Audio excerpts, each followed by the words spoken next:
This morning, an exclusive look inside of OpenAI, the company behind the groundbreaking artificial intelligence chatbot that everyone is talking about, Chat GPT. It's showing up now. I spoke to OpenAI CEO Sam Altman inside of their San Francisco headquarters on the day they released their latest version, GPT-4, which can write essays and speeches, offer logical reasoning, analyze pictures, and even take tests outperforming most humans, scoring in the 90th percentile on the uniform bar exam and 700 on the SAT math portion. What changes because of artificial intelligence? Part of the exciting thing here is we get continually surprised by the creative power of all of society. I think that word surprise, though, it's both exhilarating as well as terrifying That's to for people. sure. I think people should be happy that we're a little bit scared of this. I think people should be You're happy. a little bit scared. A little bit, yeah, You of course. personally. If I said I were not, you should either not trust me or be very unhappy I'm in this job. Chief Technology Officer Mira Murati showed us how it can help with your taxes. We input information for a typical family of 3.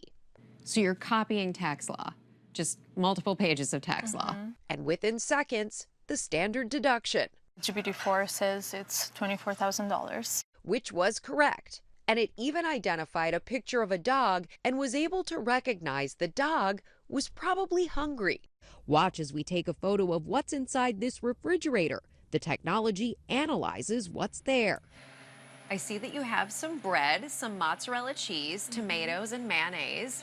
You could make a simple grilled cheese sandwich with these ingredients. You could make a strawberry toast by spreading the raspberry fruit spread on the bread and topping it with sliced strawberries.